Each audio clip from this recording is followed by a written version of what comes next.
La dialectique éristique. La dialectique éristique est l'art de la controverse, celle que l'on utilise pour avoir raison, c'est-à-dire per fas et nefas. On peut en toute objectivité avoir raison et pourtant, aux yeux des spectateurs, et parfois pour soi-même, avoir tort. En effet, si un adversaire réfute une preuve et par là donne l'impression de réfuter une assertion, il peut pourtant exister d'autres preuves. Les rôles ont donc été inversés. L'adversaire a raison alors qu'il a objectivement tort. Ainsi, la véracité objective d'une phrase et sa validité pour le débatteur et l'auditeur sont deux choses différentes. C'est sur ce dernier que repose la dialectique. D'où vient ce comportement? De la base même de la nature humaine. Sans celle-ci, l'homme serait foncièrement honorable et ne débattrait sans autre but que la recherche de la vérité. Et nous serions indifférents, ou du moins n'accorderions qu'une importance secondaire, quant au fait que cette vérité desserve les opinions par lesquelles nous avions commencé à discourir ou serve l'opinion de l'adversaire. Cependant, c'est ce dernier point qui nous est primordial. La vanité innée, particulièrement sensible à la puissance de l'intellect, ne souffre pas que notre position soit fausse et celle de l'adversaire correcte. Pour s'extraire de ce comportement, il suffit de formuler un jugement correct. Cela revient à dire qu'il faut réfléchir avant de parler. Mais la vanité innée est souvent accompagnée par la loquacité et une mauvaise foi innée. Ils parlent avant de réfléchir, et même lorsqu'ils se rendent compte plus tard que leur position est fausse, ils essaieront de faire en sorte de paraître que ce n'est pas le cas. L'intérêt dans la vérité qu'on aurait pu croire le seul motif lorsqu'ils déclarèrent leur proposition vraie doit céder le pas à l'intérêt de la vanité. La vérité est fausse, et ce qui est faux paraît vrai. Il est pourtant quelque chose qui peut être dit sur cette mauvaise foi, sur ce fait de persister à soutenir une thèse qui paraît fausse, même pour nous-mêmes. Nous sommes souvent initialement convaincus de la validité de notre propos, mais les arguments de notre adversaire semblent les réfuter. Si nous abandonnons immédiatement notre position, nous pourrions nous rendre compte par la suite que finalement nous avions raison et que c'était la preuve adversaire qui était fausse. L'argument qui nous aurait sauvés ne nous est pas venu sur le moment. C'est donc de là que découle cette maxime que d'attaquer un contre-argument, quand bien même celui-ci nous paraît criant de vérité, en espérant que celle-ci n'est que superficielle et qu'au cours du débat, un autre argument nous viendra qui pourra endommager la thèse adverse ou confirmer la validité de la nôtre. Nous sommes ainsi comme presque forcés à être de mauvaise foi, ou du moins fortement enclins à l'être. La faiblesse de l'intellect et la perversion de la volonté se soutiennent mutuellement. De là, s'ajoute non pas pour objectif la vérité, mais une thèse, comme s'il s'agissait d'une bataille pro aris et foces, poursuivie per fas et nefas. Comme expliqué plus haut, il ne peut en être autrement. Ainsi, de manière générale, chacun persistera à défendre ses propres positions, même si sur le moment, il la considère lui-même comme fausse ou douteuse. Tout le monde est armé jusqu'à un certain point contre ce genre de procédé par sa propre astuce et son manque de scrupules. Chacun apprend dans la vie de tous les jours cette dialectique naturelle, de même que chacun possède sa logique naturelle. Cependant, celle-ci n'est pas fiable sur le long terme. Il n'est pas aisé pour quelqu'un de réfléchir à l'encontre des lois de la logique. Si les faux jugements sont fréquents, les fausses conclusions sont rares. Ainsi, les hommes sont rarement exempts de logique naturelle, mais ils peuvent cependant être exempts de dialectique naturelle. C'est un don distribué en mesure pour le moins inégale. Elle est l'équivalent du jugement qui est inégalement réparti parmi les hommes tandis que la raison reste la même. Il arrive souvent que quelqu'un soit dans le vrai, mais que son argumentation ait été confondue par des arguments superficiels. S'il émerge vainqueur de la controverse, il devra souvent sa victoire non seulement à la justesse de son jugement, mais surtout à l'intelligence et l'adresse dont il a fait preuve pour la défendre. Ici, comme dans tous les cas, les dons sont innés. Cependant, la pratique et la réflexion quant aux tactiques par lesquelles quelqu'un peut vaincre un adversaire, ou quant à celles que l'adversaire utilise, comptent pour beaucoup dans la maîtrise de cet art. Ainsi, même si la logique n'a pas grande utilité pratique, la dialectique peut l'être. Aristote lui-même me semble avoir établi sa logique propre, analytique, en tant que fondation pour la préparation de sa dialectique et en a fait son cheval de bataille. La logique s'occupe simplement de la forme des propositions, tandis que la dialectique porte sur le fond du sujet, la substance.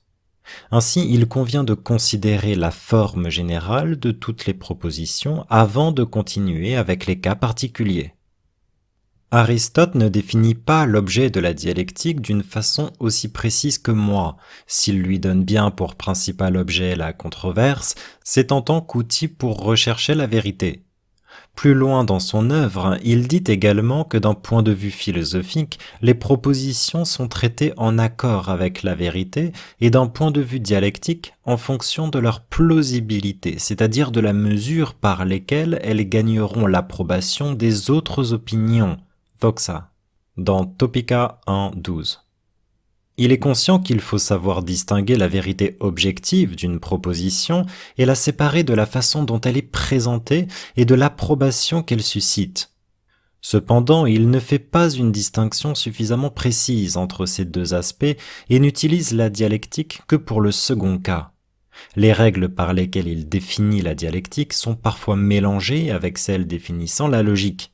Il m'apparaît donc qu'il n'a pas réussi à trouver une solution claire à ce problème.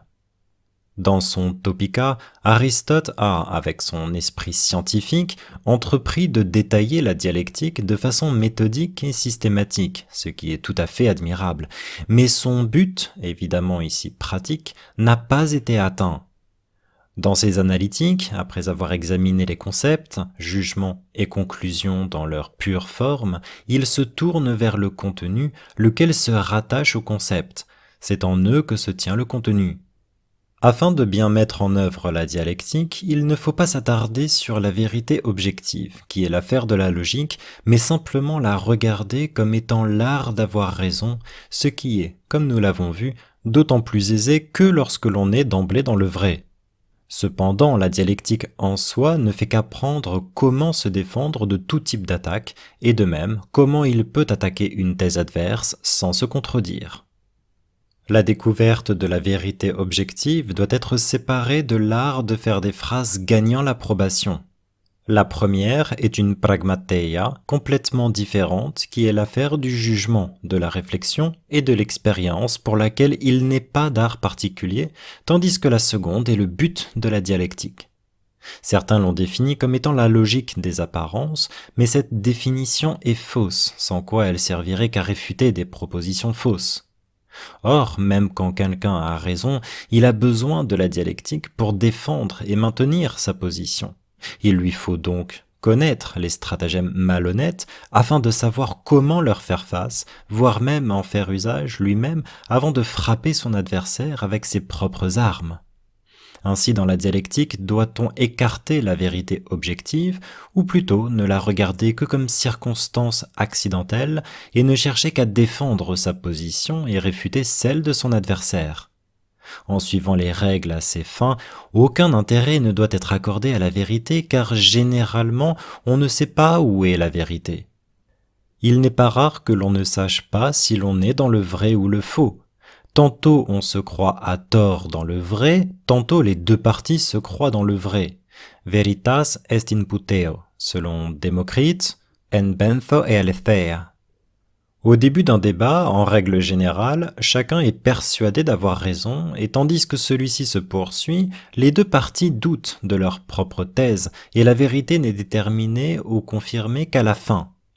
Ainsi, la dialectique n'a rien à voir avec la vérité, tant que le maître d'escrime considère qui est dans le vrai quand le débat tourne en duel. Il ne reste que les stocks et la parade, et c'est ainsi que l'on peut voir la dialectique comme l'art de l'escrime mentale, et ce n'est qu'en la considérant ainsi que l'on peut en faire une discipline à part entière. En effet, en se contentant de viser la vérité objective, nous en sommes réduits à la simple logique, tandis que si nous établissons des propositions fausses, ce ne serait que de la simple sophistique. Or, chacun de ces deux cas implique que le vrai et le faux nous est connu à l'avance, mais c'est rarement le cas. La véritable conception de la dialectique est donc comme suit: l'art de l'escrime intellectuelle dans le but d'avoir raison dans une controverse. Bien qu'héristique serait un nom correct pour cette discipline, le terme dialectique héristique l'est encore plus. Celle-ci est très utile, mais plus d'un l'a négligée à tort. En ce sens, la dialectique n'a pour autre but que de résumer les arts qu'emploient les hommes lorsque ceux-ci se rendent compte dans un débat que la vérité n'est pas de leur côté, mais tente quand même de paraître avoir raison. Ainsi, il serait inapproprié dans la science de la dialectique de s'attarder sur la vérité objective et son développement, puisque la dialectique naturelle et innée ne s'en soucie pas. Seul avoir raison compte. La science de la dialectique, en un sens du terme, a pour principal but d'établir et analyser les stratagèmes malhonnêtes afin qu'ils puissent être immédiatement identifiés dans un débat réel et écartés. C'est pourquoi la dialectique doit faire de la victoire son véritable but et pas la vérité. J'ignore si quoi que ce soit a déjà été fait dans ce domaine, bien que j'ai fait d'amples recherches. Nous sommes sur un champ toujours en friche. Pour réaliser notre objectif, il nous faut donc nous baser sur notre expérience en observant comment tel ou tel stratagème est employé par un camp ou l'autre au cours des débats qui surviennent souvent dans notre entourage. En identifiant les éléments communs aux stratagèmes répétés sous différentes formes, nous pourrons présenter un certain nombre de stratagèmes généraux qui peuvent se montrer avantageux aussi bien pour soutenir nos points de vue que pour défaire ceux de l'adversaire. Ce qui suit est à considérer comme une première tentative dans ce domaine.